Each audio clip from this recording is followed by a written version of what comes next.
amores, como que vocês estão? Estou de volta para conversarmos sobre os últimos disponíveis até a data da gravação desse vídeo, episódios de Casamento às Cegas Brasil. Então, na última semana foram disponibilizados aí mais 4 episódios, né, a partir do 5 até o 8, em que mostra bastante a convivência dos casais que disseram sim e que permaneceram juntos, né, após se encontrarem. E eu quero nesse vídeo trazer para vocês algumas análises que eu fiz e que são relevantes para a nossa vida, então para os nossos relacionamentos, porque a gente se diverte e também pensa um pouquinho no que pode melhorar na nossa vida, no que a gente às vezes se identifica com os participantes do programa. Então, você já sabe, já assistiu o vídeo anterior. Caso não tenha assistido, o card eu vou deixar aqui em cima,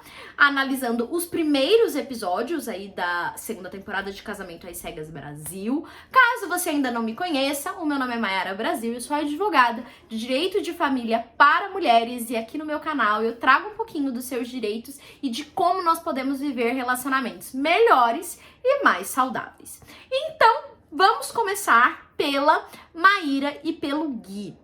Eles são um casal, assim, que desde a lua de mel começaram a demonstrar algumas diferenças ali, algumas divergências. Um primeiro ponto na lua de mel que me chamou bastante atenção foi que na primeira trilha a Maíra já tava desesperada querendo ir embora e o Gui, meu Deus, se ela não gosta de trilha, talvez não seja pra casar comigo, porque isso é algo muito relevante. E aí eu fiquei pensando, se isso é algo tão relevante, por que danados ele não disse isso nas cabines? Tudo bem que tem pouco tempo e, enfim, não dá pra você falar tudo sobre você ali nas cabines, mas se é algo assim tão importante, eu acho que valeria a pena ser dito logo num primeiro momento, até mesmo para você saber os gostos da outra pessoa. Porque essa parte dos gostos realmente é algo muito importante para que um relacionamento dure no decorrer do tempo. O casal não significa que eles têm que gostar exatamente das mesmas coisas, mas eles têm que ter um gosto em comum, assim, atividades que eles gostem de fazer juntos, porque com o passar do tempo, fazer essas coisas juntos mantém também essa relação. Então, acho sim que é algo muito relevante. Você tá conhecendo alguém? O que você gosta de fazer e o que o fulano gosta de fazer? Porque se um gosta só de ficar em casa e o outro é 100% do rolê, o negócio fica difícil, né, gente? Se um não bota um tênis pra fazer uma trilha nem a pau e o outro é o louco da trilha, também fica bem complicado, né? Mas ali a dinâmica do relacionamento da Maíra e do Gui, eles começaram já com algumas dificuldades. A Maíra, ela deixa muito claro que ela tem um histórico de traumas de relacionamentos anteriores e, evidentemente, esses traumas, eles aparecem aí nessa relação com o Guilherme. Isso é muito natural, gente, que quando, especialmente nós mulheres, vimos de um relacionamento mais traumático, a gente tende a, em alguns momentos, ter alguns gatilhos ou, de alguma forma, trazer isso para o novo relacionamento. Por isso que é muito importante que, antes de entrar em uma nova relação e até mesmo durante essa nova relação, se você tem um histórico de traumas, que você faça um acompanhamento psicológico, que você esteja contando com alguém para te dar esse suporte, para que você saiba separar o que é trauma e o que é da pessoa com que você está se relacionando. Por quê? Algumas vezes pode ser o problema da pessoa com quem você está se relacionando, mas outras vezes pode ser só o seu trauma falando e você tá perdendo ali uma oportunidade, um relacionamento muito saudável. Não acredito que seja esse o caso, porque acho que o Gui é um rapaz muito bom. Dos casais que foram pra lua de mel, nós temos assim um elenco masculino. Tirando o Thiago, eu acredito que todos, assim, são bem maduros, são caras que se esforçam pra fazer a relação dar certo, que estão ali, não são pessoas tóxicas, abusivas, nada disso, como a gente já enxergou em outras temporadas e até mesmo de outros países.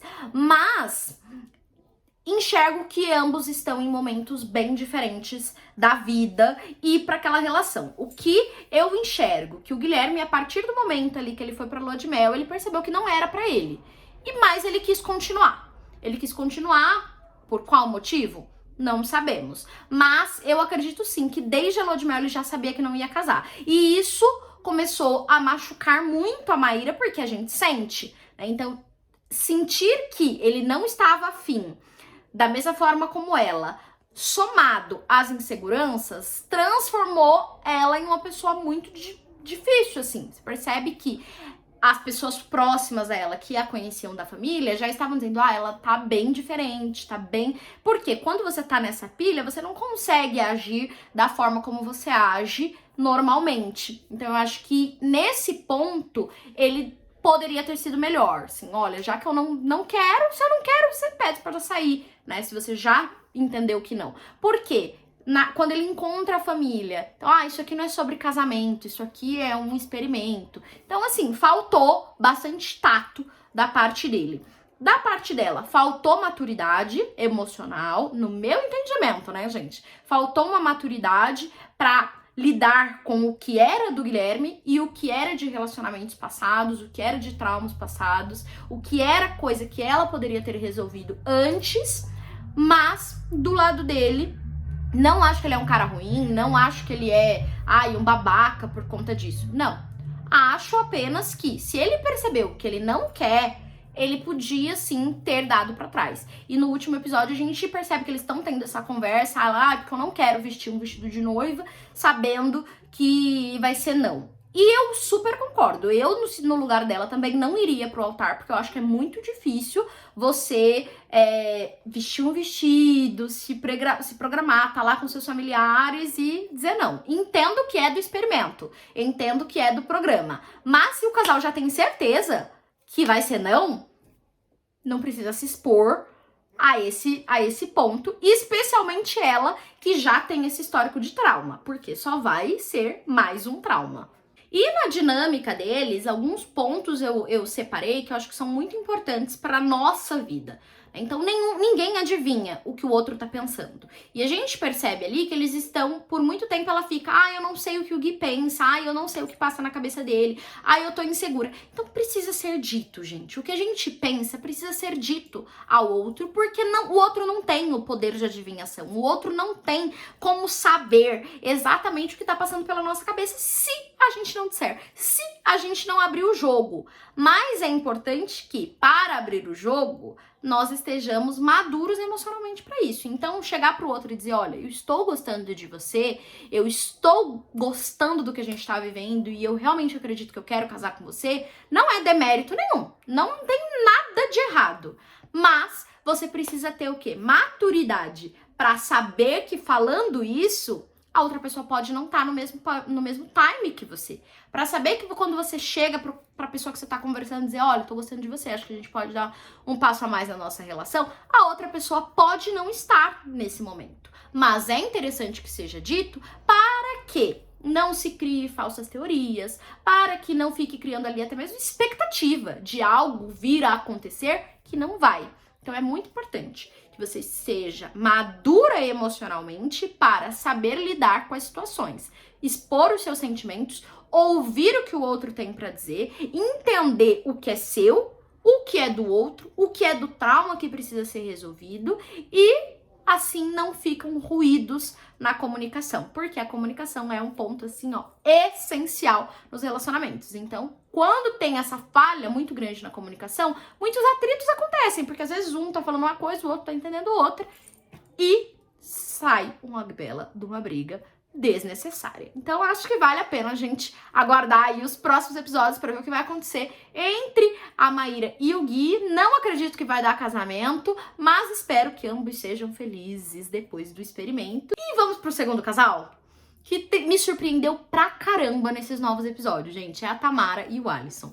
No começo, achei sim o Alisson muito, meu Deus, menininho novo, sabe? Emocionado e não sei o quê. Falei, esses dois não vão casar. E tô botando muita fé na Tamara e no Alisson. Ele se mostrou muito maduro, especialmente com todo o imbróglio ali, toda a dificuldade com o ex-noivo dela. Ele se mostrou bastante maduro de entender o que nós estávamos falando do casal anterior. Ele entendeu o que era dele, o que era do ex e o que era dela. Então, olha, acho bacana você falar pra ele que você tá noiva. Ele se posicionou. Acho que você tem que falar. Me sentiria mais seguro. ela foi lá e fez. Sabe, é uma coisa que ela deixa muito claro. Ela não faria por ela. Tipo, terminei, deixa ele se virar pra lá. Mas, como ele se sentia melhor com essa situação, ela fez. E eu acho que isso é algo muito saudável no relacionamento. É muito bacana de que ambos estejam dispostos a fazer o que é necessário para que o outro se sinta mais seguro. Então, estou realmente muito surpreendida positivamente com a dinâmica dos dois. Ele lida muito bem com essa questão. Não parece ser um cara ciumento que tá ali, nossa, deixou o externo afetar o relacionamento deles. E ela parece também estar bem, assim, ciente. O que acabou, acabou. E agora eu tô aqui e tô disposta a fazer isso aqui dar certo. Teve até uma tentativa, digamos, de exposed do ex dela, dizendo que foi pego de surpresa e tudo mais. Acho que ele tava querendo os 5 minutos de fama, porque se o cara meter um chifre na menina e ela sai depois, termina e vai pra um reality ou pra um experimento, o problema é dele, né? Que traiu, ela não tinha que ficar ali eternamente sabendo que aquela relação não ia pra frente. Então, acho sim que ela tá agindo da melhor forma possível e levando esse relacionamento com o Alisson, que acredito que tem tudo pra dar certo. Tô empolgada com eles. Da mesma forma que eu tô muito empolgada com Verônica e o Will, que também parecem um casal bem maduro. Não gostei da sogra da Verônica, não. Mas eles parecem um casal bem maduro. Assim, ela se permite de uma forma muito madura. Ela sabe que pode dar errado, mas ela não está deixando de viver porque algo pode dar errado. E eles têm muito em comum. Então eles têm estilos de vida parecido, eles gostam das mesmas coisas, o estilo da família deles também é um pouco semelhante. Então ambos gostam, assim, são bem estilosos, gostam de vestir roupa diferente. Então eles se entendem nessa ideia. Eu acho que eles têm muito em comum, se tratam com muito respeito, se tratam com muito carinho. Então mostra que realmente a relação tem muito a evoluir. A Flávia e o Robert, que tem sido, assim, uma incógnita. Realmente não sei se acredito que eles vão casar ou não.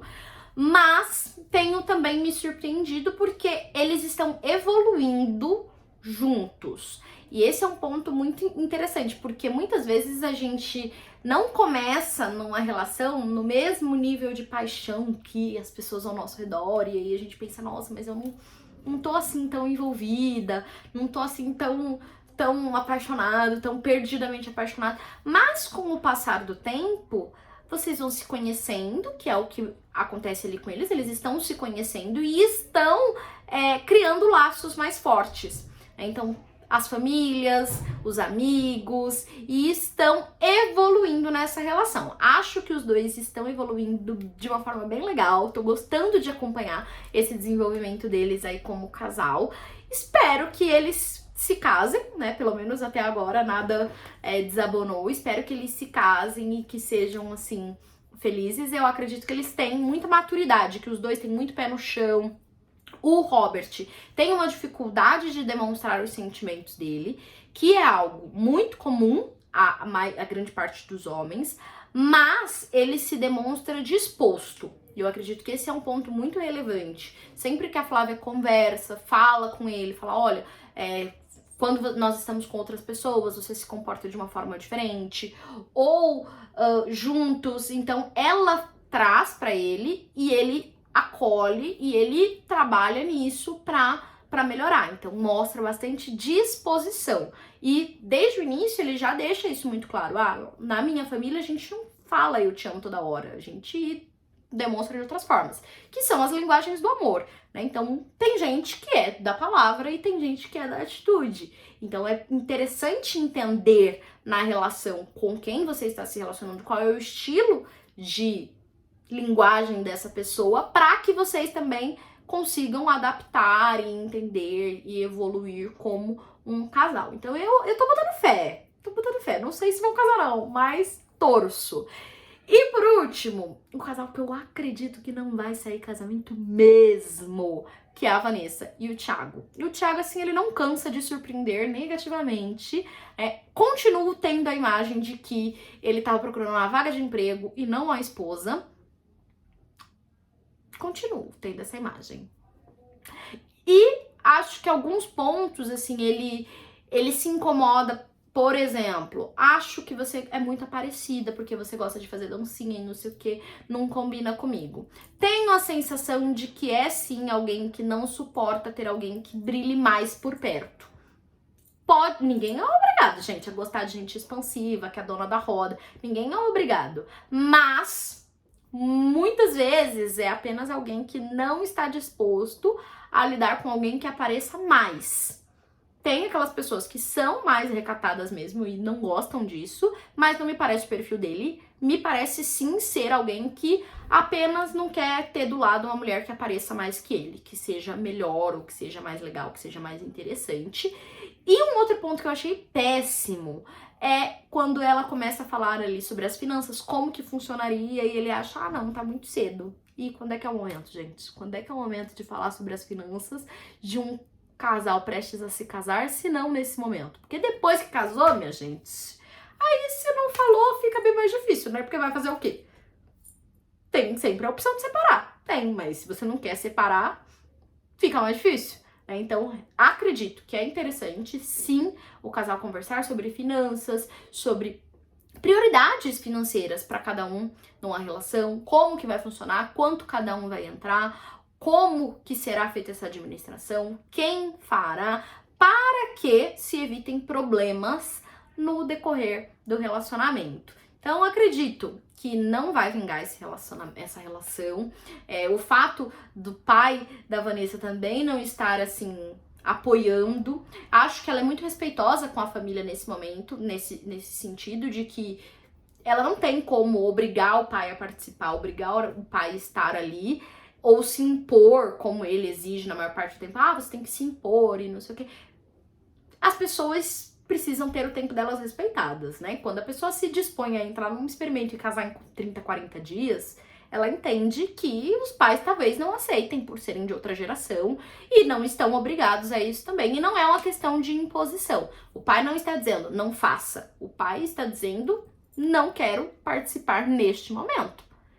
Acredito que seria diferente se ele dissesse, não faça porque não concordo. Aí você, como uma pessoa adulta, você se impõe, olha, eu quero fazer, vou fazer. E aí você sustenta as consequências dessa decisão. Mas acho que no caso dela não vale nem a pena, porque realmente não acho que esse relacionamento vai vingar. Me conta aqui nos comentários quem você acha que vai sair casado. Para qual casal você está torcendo, quem você está shippando.